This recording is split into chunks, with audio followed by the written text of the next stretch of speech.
Welcome to Let's Go Live. I'm Gigi Meyer, and I have with me young YA dystopian author Hilary Lisee. Welcome, Hilary. Hi.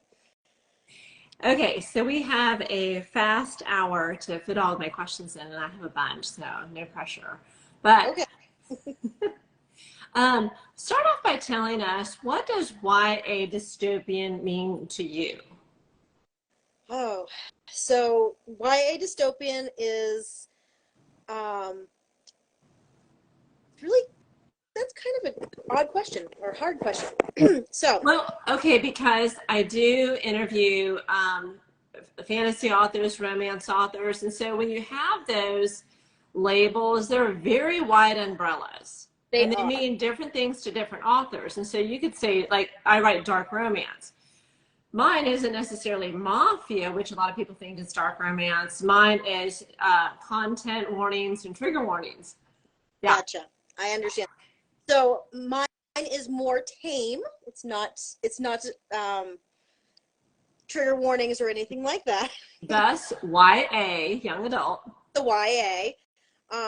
But I write about sort of science fiction-y. I like the futuristic, sort of post-apocalyptic, but set in the future. Kind of an example would be like Divergent or Hunger Games, where it's in the future kind of thing. Okay. Everyone knows those franchises. They are amazing. They've made a ton of money, like millions and millions. So in Divergent, it was post-apocalyptic Chicago. Yes. And then Hunger Games, though, I think it was its own world, like future set, but not necessarily, or was it? So it was actually in the United States.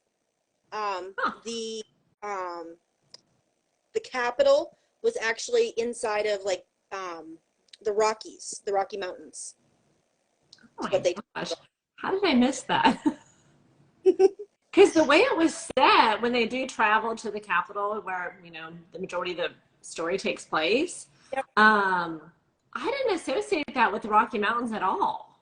Well, I thought about it like, if you think about they're going coal mining. Well, coal mining is mostly in the Appalachian Mountains on the East Coast. So you kind of think about it that way. Yeah, that's true.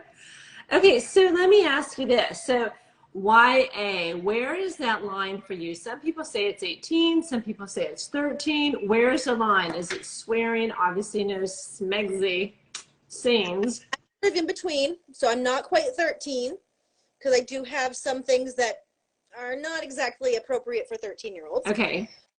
But I also don't think that they're inappropriate for like 15, 16, maybe. What about profanity?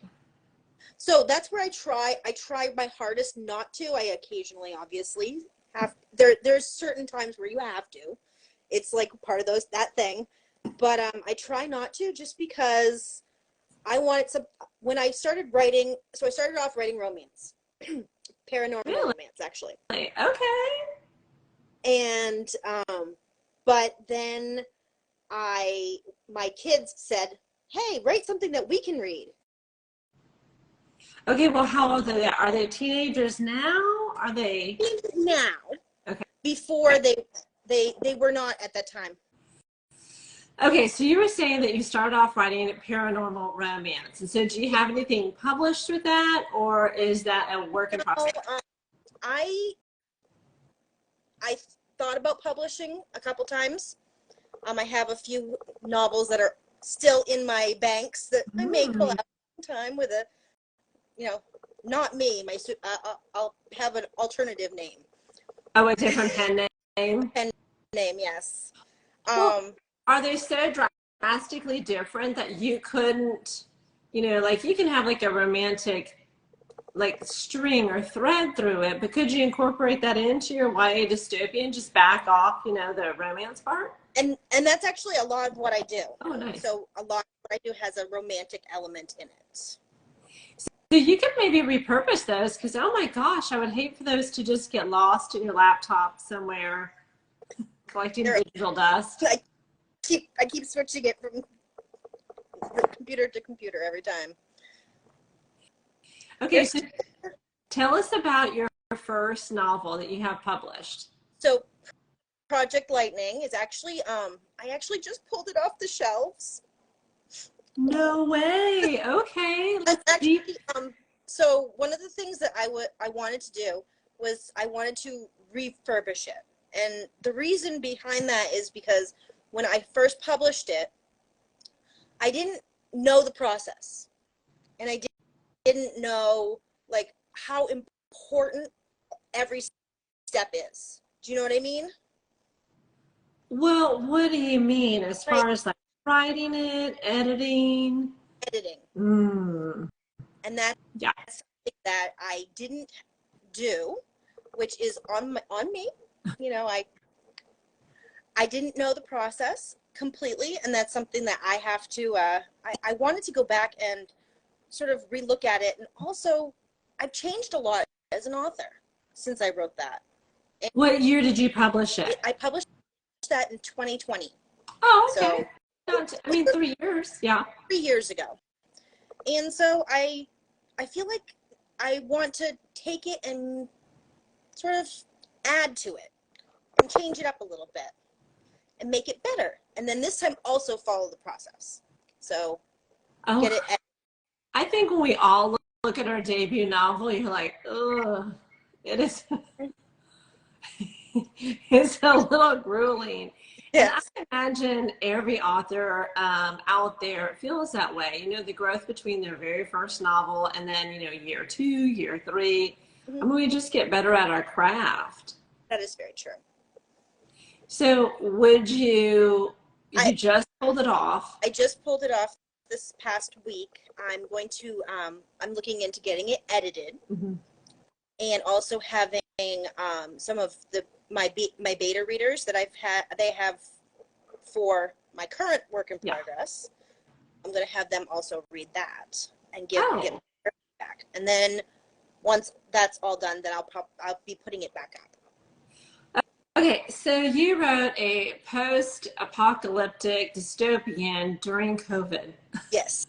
We were literally kind of living it. Oh my goodness, that was definitely whew. The funny thing is I started writing it in 2018. Okay. And because I'm not a full-time author, I'm also a teacher. My time to write is summers, which is right now, but also during like long vacations, those types of things. So it takes me a lot longer to write a novel than it would normally if I was a full-time author, which is something I dream about someday. But don't you think sometimes when you're not a full-time author, it gives you like a richer story because you can marinate on it? You know, the time away from our manuscript to allow them to breathe, and then we have new ideas. Don't you think that is beneficial? I think it is. I think that it definitely gives me time to go, oh, I really like this scene. Oh, maybe this could be better. Or maybe I can add this in and make that different. And it just sort of, I think it helps. I think so too. So it took me 2 years to write my first one. And so then I can't even remember the question. Sorry. My brain is fried. It's late. So on this one, when you said you pulled it down for edits, is that developmental edits, you know, for those that are watching? So it's plot, or is it line, you know, like grammar and punctuation and all that? Actually for developmental edits. Oh, okay. So I originally started the story off and it was in one perspective. So it was from one person's point of view. It was one character. But I really liked the other character, the love interest that I have in it. And I really like his perspective, and there's a lot going on behind the scenes that I wasn't able to capture with just that one perspective of the main character. And so I want to add in his perspective too. Oh, so you're going to take it from a single POV to a multi? Yes. Okay. That seems, I'm a single POV. I have, you know, strong opinions about that, but we probably won't get into that. I do read multi, I read single, but on the multi, how are you going to tackle that? Do you think the time away has helped you be able to tackle it? Because really that's writing a whole different story. I know. And so actually I was writing his POV along with hers in a separate sort of book. Oh, okay. So when you spent the last, like from 18 to 2020, you wrote hers. Yep. But you know, you're also writing his and that, like in the background.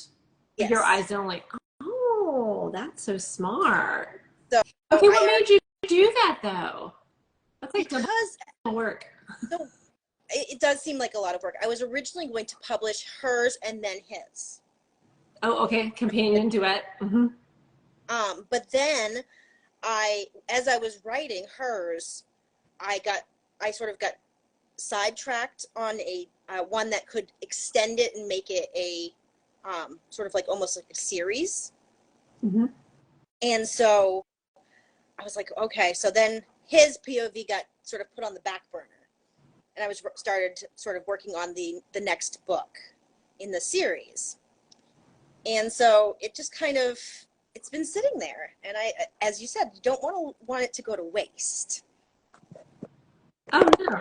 But could you do it as a novella? Could you spruce up, you know, this version so that way you get it back on the market, and then do his from his point of view? I do know some authors. Actually, I was reading one today. Gosh, her name escapes me.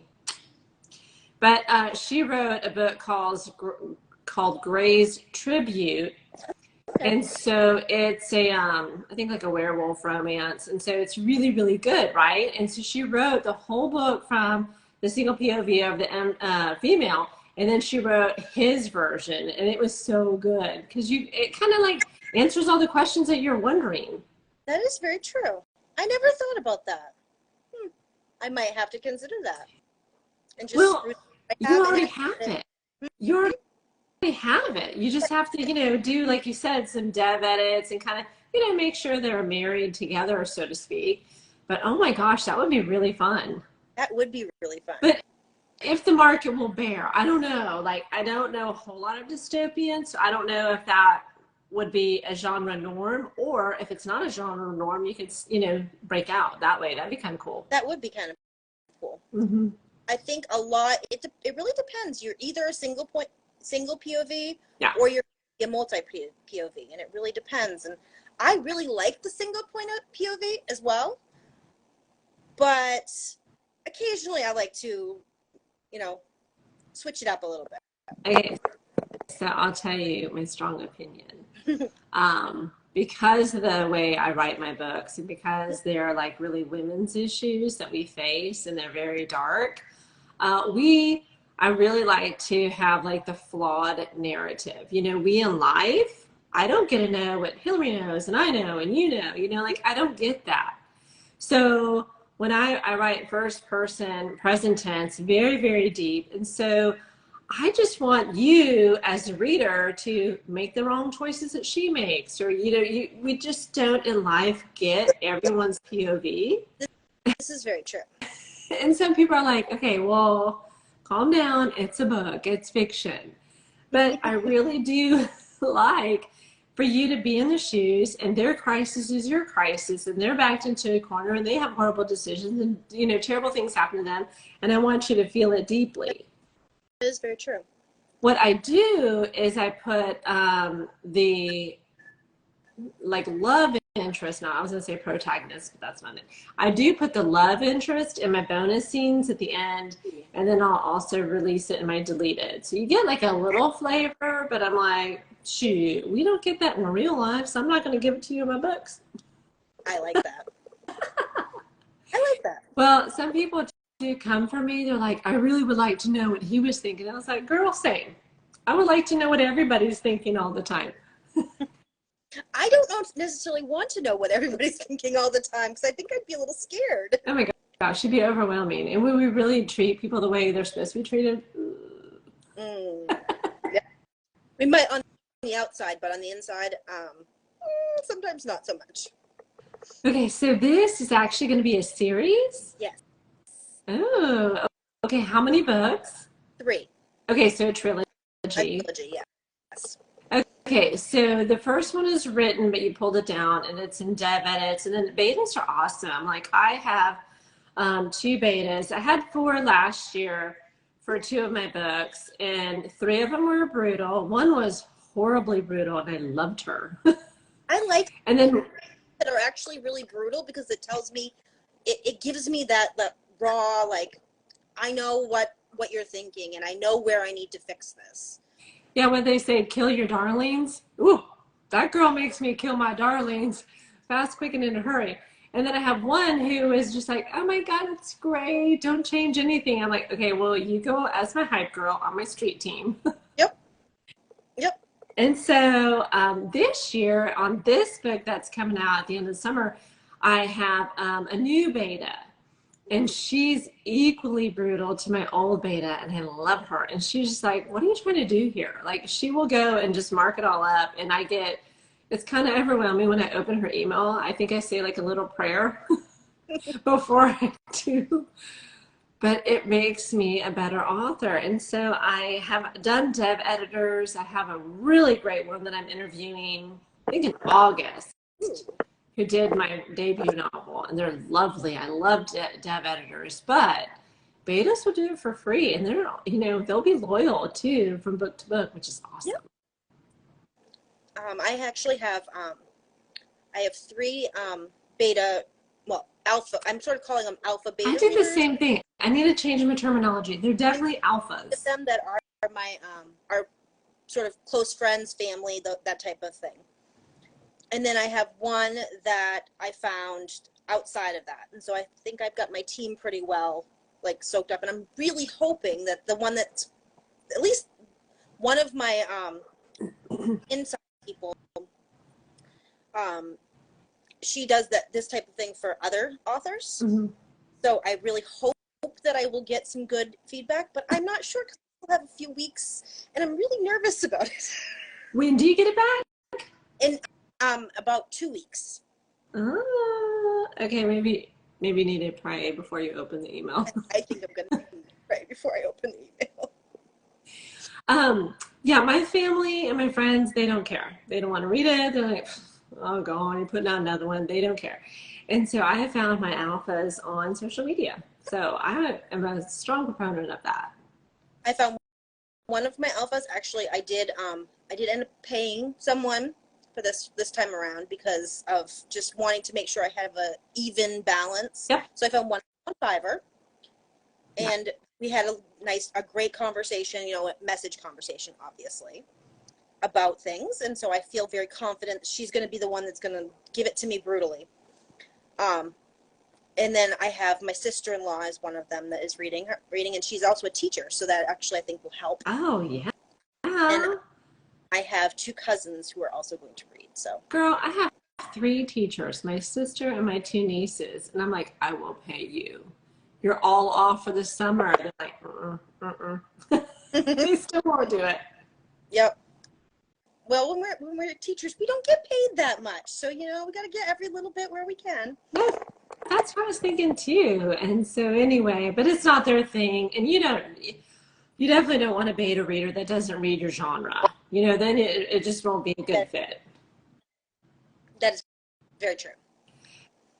Okay, so tell us about book 2. You're figuring out book 1. It's out to those. Where are you at on book 2? And do you have a name? Can you reveal it? Through my first draft. And I'm really excited about it because the first book is from the main character's name is Brenna. Brenna. Yes, Brenna. And sorry, my main accent might be coming out a little bit because, girl, I'm from the South, so I say y'all and bless your heart. Yeah. As long as I don't say lobster and gonna park the car and That sounds so Boston. I have a friend who's so Maine used to be a part of Massachusetts, so we kind of can. Okay, he's a Southie. Yep. And so he has quite the stories of growing up in, he's Irish Catholic growing up in South Boston. Ooh. Yeah. Bro knows how to fist fight. Let me just say that. So Brenna's the main character in my first novel, and so she originally thinks that she's all alone, that she has nobody other than her like paternal aunt and uncle are the ones that raised her. Okay. And so she's not a lone survivor in this dystopian world. No. Okay. She's not a survivor in the dystopian world. She's just as far as family is concerned, she's just got her aunt and uncle as far as she knows. What year is this set roughly? Huh? What time period is this set? You said future, but roughly. Late 21st century. So 2077, I think, okay. is the number. I'm not positive. I'd have to go look. But I'm not going to go look right now. And so the next novel, so by the end of it, she finds out some things. The next novel is actually her brother. It's from her brother's perspective. So she didn't know she had a brother at the beginning. Okay. I like that, though, because what an element of surprise. What an element of surprise. No. It's pretty cool. I like it. Okay, so if it's from the perspective of her brother, I'm sure his storyline obviously is much different. He may be in like a whole different part of the setting. But at what do they meet up? Can you tell us, like, do they come across each other's paths? I'm sorry, that it kind of skipped out. Sorry about that. Do they come across each other's paths? Do they meet up, or is the whole book from him only, and they'll join up in the third?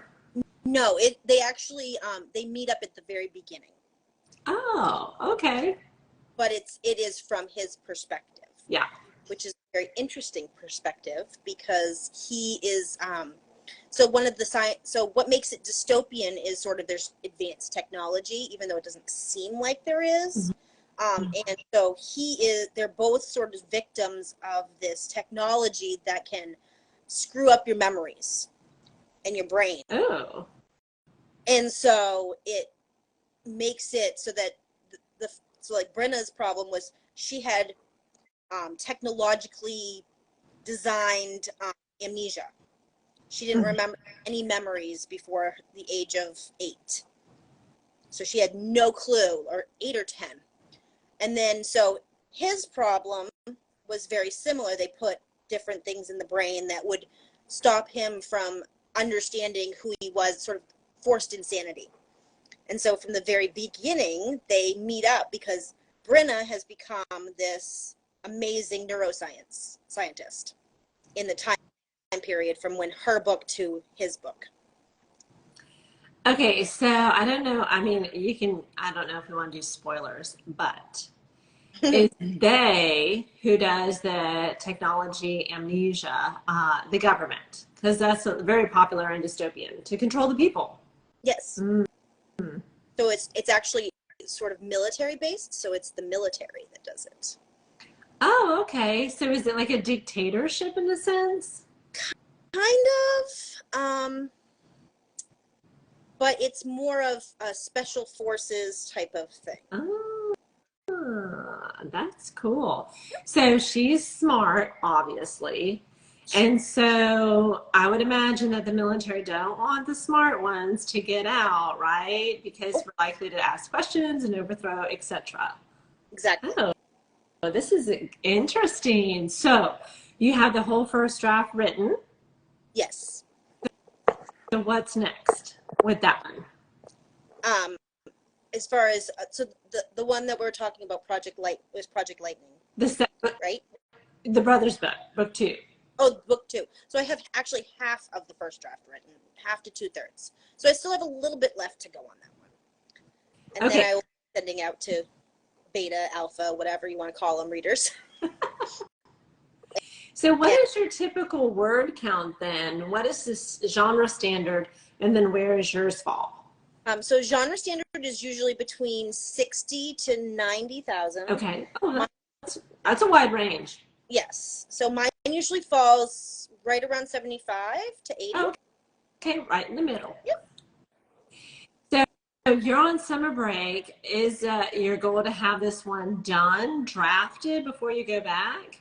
Yes, that Okay. is my goal. And then how do you handle edits or rewrites? I mean, do you do those as you go, or when you're doing the drafting, it's just, fast and furious, raw, get the idea down? So usually I try to write, as far as I try to raw write for a while. I usually write between 1 to 10, like 5 to 10 chapters, depending upon the chapter lengths. At a time? Yeah. Oh my gosh, you're just like, ah. That's what I do. Mad respect. 5 to 10 chapters, girl. Have little time to write. You write a lot in a little bit of time.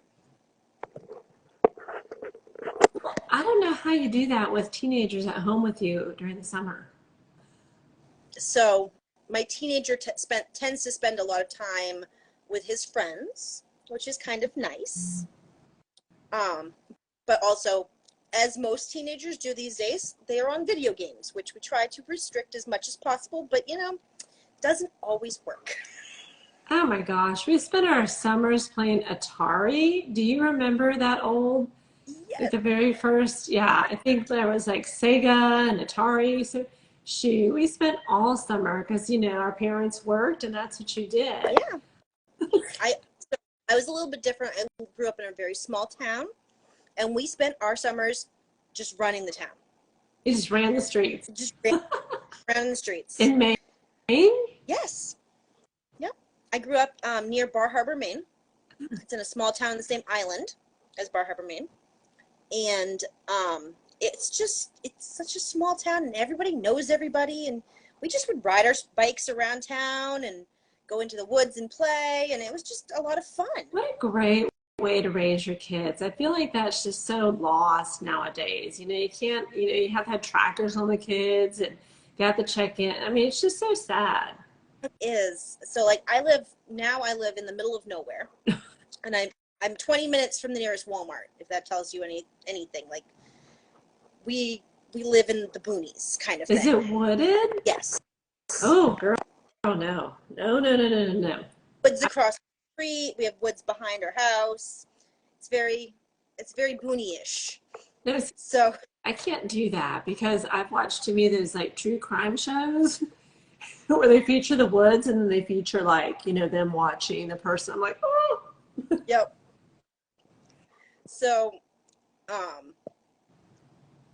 my son has some friends that live down the street. And when I mean down the street, I mean like half a mile to a mile down the street. So he has to ride his bike to their house, or they have to ride to our house, or it's just, it's quite a sort of thing that he has to do if he wants to go visit friends. Well, it's probably safer too. I live inner city, so you can't walk to the mailbox without, worrying. So That's very true. It is a lot safer, and I kind of like that. But I also have to worry about cars because, unfortunately, the vehicles up here don't exactly follow the speed limit. I think that's everywhere. Probably. But my road is a 50-mile-an-hour road, so people are not following. Yeah. So you're talking 60, 65 miles an hour. Stephen King is from up there. He got hit because he was walking, and people thought like, oh, it would sound like conspiracy and like it was Stephen King. And it wasn't that at all. Like he walks those, not desolate, but, he walks those quiet wooden roads to think about his, plotting in his novels. Everybody knows that. And he just got hit. Yep. Inside of his house in Maine. Okay. The fake house though, because he doesn't like live. I read that somewhere, like because there's so much fandom that he has like his house, and then he has like the fake house, and then he has like the real one that you can't get to. Yes. So the fake house, when I was in 4th grade, I got to go into the fake house, and got to meet him and his wife, which was very nice. But of course, as a 4th grader, it, or it made an impact, but not a huge one. So one fourth grader not reading his stuff, hopefully. yeah, that is very true. We were learning about Maine authors. So Oh, yeah. So you're working on the second one. You'll have it done. When do you have a goal of publishing that one? So my goal is to hopefully have it published by the beginning of next year, maybe February, March of next year. That's my goal. Well, do you have to republish book one first? I mean, are you kind of coming up against like a log jam? I will, if I have to think about this and like really plan it out carefully. So it may be that I republish book one in March, and then August becomes the book two. Yeah. And then how long does it take you roughly, do you think, to write book three? Or would that, you'll wait until next summer to start it? Or do you start it like during the holidays or spring break? I'll probably start it during the holidays, in like December or February, because we don't have spring break per se in Maine. We have two week breaks, one in February and one in April, which is kind of weird. Okay, what are they called? So they're just February and April vacation. Oh. Oh, why is that? Is that because well, it can't be the weather. February's terrible. I know, February's awful. It's because of basketball, believe it or not. The Bass Championships for high school are during February vacation. Okay, so I mean, my son plays basketball. He was point guard, and he's always in those championship. But I can't figure out. I mean, they're just on like, they play into the weekend. Oh, interesting. So they have every single sort of championship for all the schools that qualify, all in 1 week, so they can have them at like regional auditoriums, so that all manner of people can attend, versus it being on the weekend and it's here, and then you have to drive 6, because of course Maine is huge in a lot of ways. So it takes 8 to 10 hours to get from the top to the bottom. Oh, I didn't know that. It's kind of like Texas. You can drive 12 hours and still be in Texas. You don't quite get that far here, but it is quite a ways. So in order everything, they go to like regional places. Oh, I see. Okay, that makes sense. Whereas it's normally us parents sitting in the gym forever, freezing your butt off, because even though it's cold outside, heaven forbid they run the heater. I know. That's true. So we had talked about writing sprints, and you had commented that you do those with your students, stream of conscious writing. So tell me where that came from, because I'm thinking about doing a writing sprint to kick off NaNoWriMo. Are you participating in NaNoWriMo camp July? I haven't. I'm not sure at this moment whether I will or not. I may consider it. But I do, I like writing sprints. It's sort of, especially with my students, because it gives them a chance to you're just going to write. I don't care if it is, if there's punctuation. I don't care if there's, the grammar's wrong, the spelling's wrong. I just want you to get words from your brain to the paper. Because I think that's a lot of the block, is just trying to get it from here to the paper. A lot of students. Oh, for sure, because you can agonize over a word and then you've lost the rest of it in your head and you're like, that wasn't worth it. Yep. Okay. So I love that you encourage that with them. Do you do it yourself?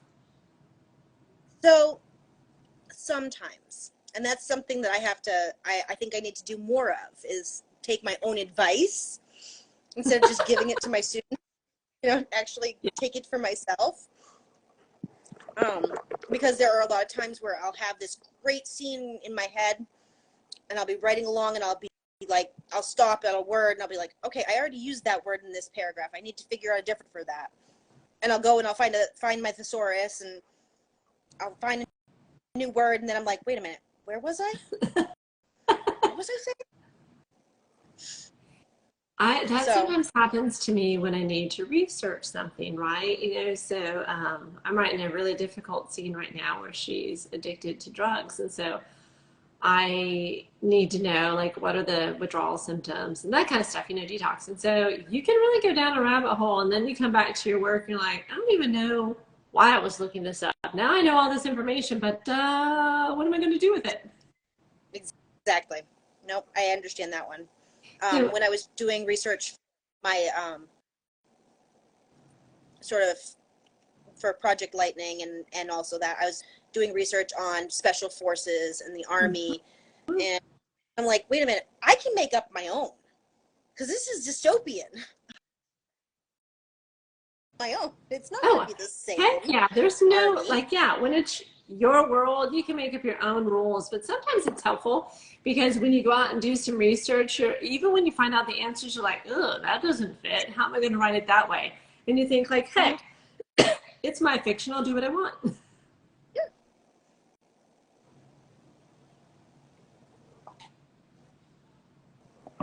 Yeah. Looking for my water. Sorry. I know. It happens to be on the other side of the room. Okay. Okay, so how long have you been writing? I know you said you started the first book in 2018, but has that been your first or when you started the paranormal before that? I started the paranormal before that. It was right around I want to say 2014, 2015 was when I started taking writing more seriously. Unfortunately, so when I was younger, in middle school, I loved writing. And I've always loved reading with my mom. And I spent my afternoons after school in the library while she was finishing up her day because she was the children's librarian. So oh my God, I started writing. Awesome. And so I started writing in middle school.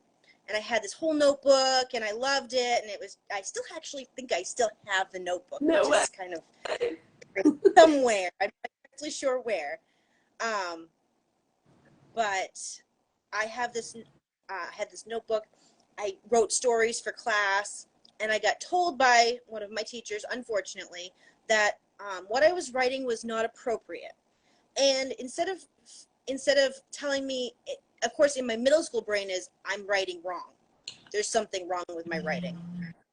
So I stopped writing because that's how my middle school brain processed it.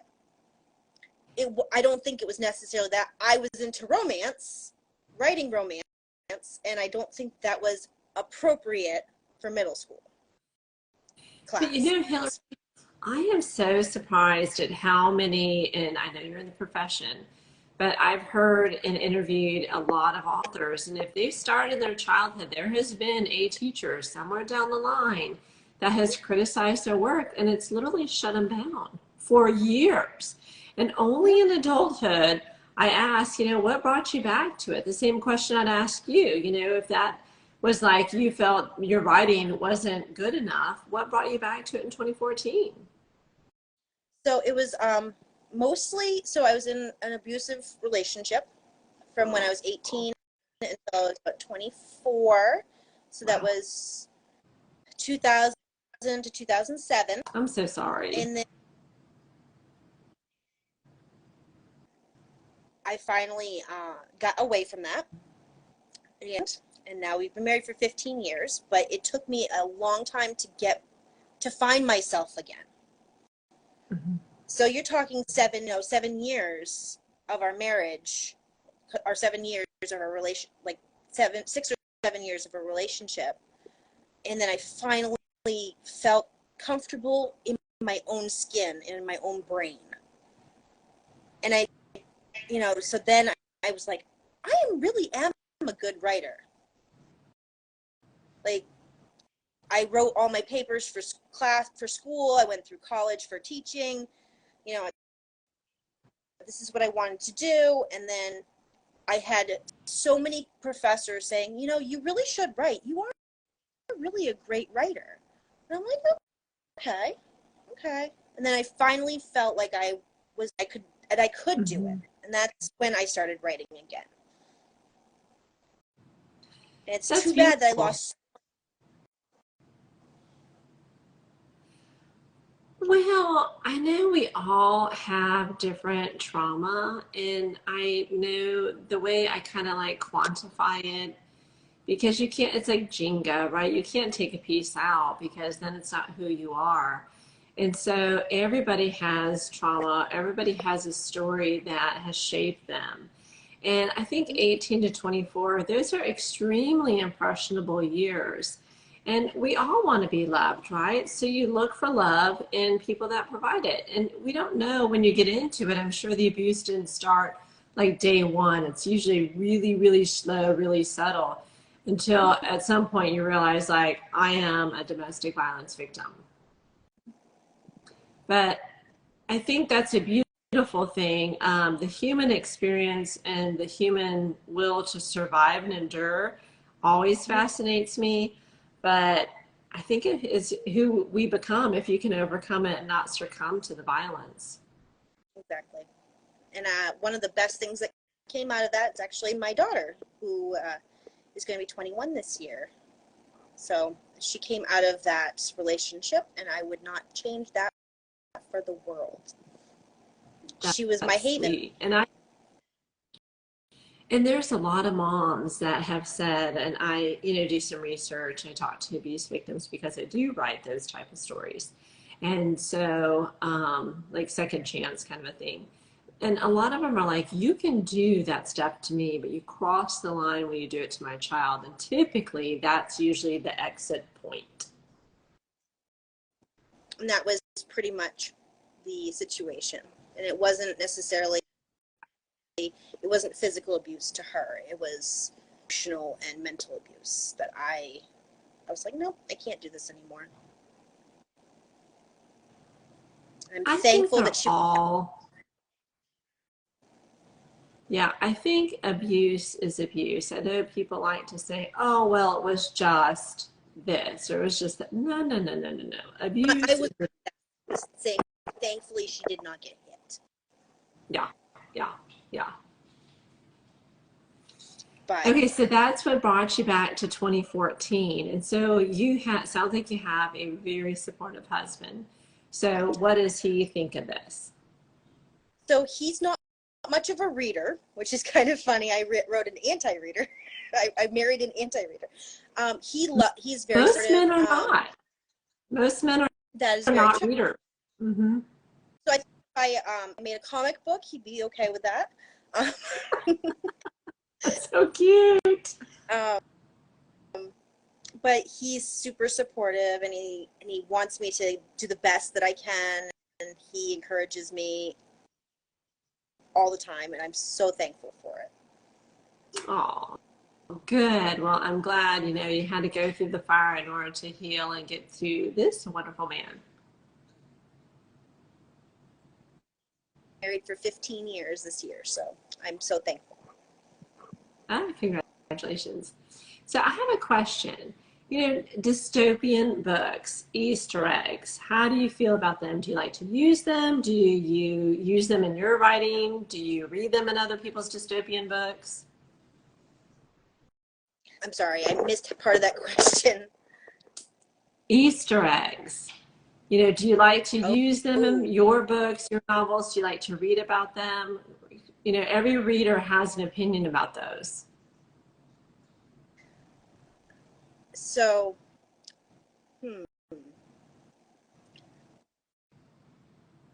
I mean, personally, okay, I'm going to have to clarify something, and I'm going to feel like an idiot. Easter eggs. I'm pretty sure you're talking about sort of... Yeah, sorry. Like thread. No. So Easter eggs, to me, my definition is like any kind of thread. So since you're writing this series, It's something like in book 2, they reference in book 1, and you're like, ooh, it's coming back. So they're like little invisible strings or little threads all throughout the story. Not quite as big as subplots, but some people No, it's not do quite that. as. Say that again. So I love Easter eggs inside of it, like the little threads that sort of connect the two. Because yes, granted, I want, but I also don't want to have standalones that could be read separately, because I want it to be a series. I want it to sort of flow from one to the next and sort of have that connection. And that's why I'm using the same character. Just adding extra. That makes sense. Yeah, and reference something that comes up in book 1, maybe so subtle, and it's in book 2. Like I do plant Easter eggs in mine, and I love when readers will like screenshot it. They're like, "Oh, I see what you did right here." I'm like, "Mm-hmm." It's just a little bit of fun. Like you're in the know between the reader and the author. Yes. No, I like that too. Yeah. I like reading it myself, and I like to put them into my books. Well, sometimes when you close the book, you'll be driving down the road, I don't know, going to Carline or something, and you're like, wait a minute, that's what they did. Yep.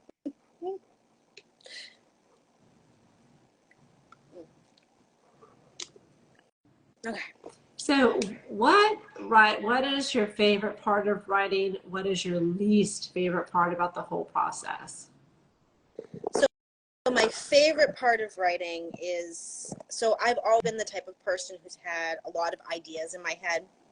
Hence why when I was in middle school, I was writing, because it's a way for my brain to sort of get what's in there out, so to speak. I have conversations with my characters in my head. Some people might think that's insanity. I think that's normal. I might be riding down the road. They're just an extra friend. Yeah, they're just an extra friend, and I'll be having a conversation with my character. And I might end up slipping out into out loud. And he's like, "Mom, what are you doing? Why are you talking to yourself?" I'm just having a conversation with Brenna, or I'm just, and he's like, looks at me and then shakes his head and keeps doing whatever he's doing. So it sort of is like out. So my favorite part is really developing the characters, getting to know them a lot, because that's something that I've always had a connection with, is just knowing my character and knowing the answers to those pesky questions that they tell you that you write down, and I never really do. So that's my favorite part. My least favorite, because it's not something that I'm more of a introverted extrovert. I don't know if you can quantify that. To put myself out there, and that may be just sort of that lingering self-consciousness from my past that sort of creeps up on me. You're not good, you're not good, you're not good. But I also like to think that also it's just, that's who I am, is I just am not the type of person that normally puts themselves out there. So this is a lot for me, being on live stream, just so you know. Well, thank you for being on it with me. See, sometimes when you step into your fear, it actually is not as big as we make it out to be. That is very true. And I hope I've made it comfortable enough for you, because it's super low key, just a couple of friends chatting books. And I love that too. And it is very comfortable, and thank you so much. Good. Okay, so I have a few more questions, and they're rapid fire. So do you have a few more seconds with me? Sure. Okay. Here we go. Paperback or e-reader? For my own personal use, e-reader. E-reader. I love paperback. I never have the money. I love paperbacks, but I don't have the money. So, e-reader. Okay. Plotting or pantsing? I am a little bit of both. So, my plotting is more scene writing, but I don't just fly off the scene of, like just fly out there. I have my scenes all thought out and sort of semi-written. So it's kind of plotting, but it's kind of pantsing because I'm flying by the seat of my pants. Okay, so both. First person or third person? What do you write in? I actually write in both. So my first novel, Project Lightning, and also the next one in the series is going to be, but Tribulation, the one that I am working on currently, is third person. So I'm a little bit of both, but I do like first person better. I will say it was hard for me to do third person. That's a challenge. That's a challenge. When I try and read in third, when I try and write in third, I do horrible because I feel like I'm too far away from the characters. So that's something that I had to work on very consciously. But it was actually a recommendation. So I started writing Tribulation when I was in school, going to school for creative writing. And one of my professors challenged me to write that for opening scene in third. So I submitted my opening scene for Tribulation class, and he challenged me to write it in third person. And I wrote it in third person, and amazing. And so I'm like, okay. Maybe I'll try the rest of it in third person. So it's going to stand third. Okay, plot driven or character driven? Character driven. All about actually it's a little bit of both, because characters, yes, character driven, really like the scene part, so it's very action based. So it can be a little bit of both. Okay, writing alone or writing with a partner?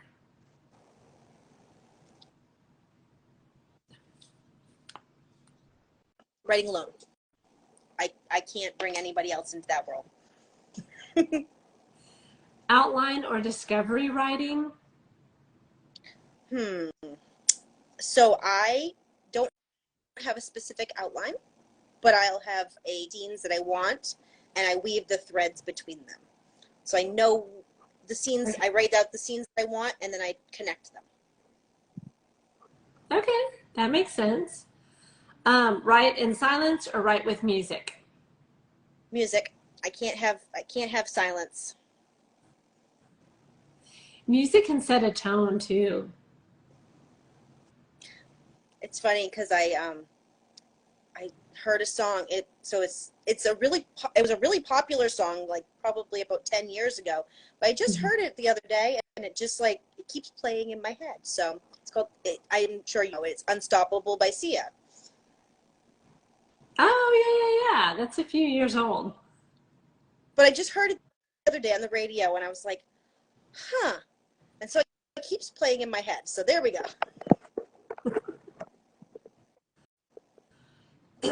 Writing with a deadline or at your own pace? Definitely at my own pace. Obvious of the fact that I am a teacher. You know, I can only write so much when I'm in school. Yeah. Series or standalone? Series. And historical, present, or future setting? Future setting, majority of the time. All righty. Well, this has been like a super fast hour. You're such a doll to join me. So thank you so much for being on the show. Thank you so much for having me. And we'll connect in the DMs like we usually do. Okay, awesome. Thank you. Bye, Hilary. Bye.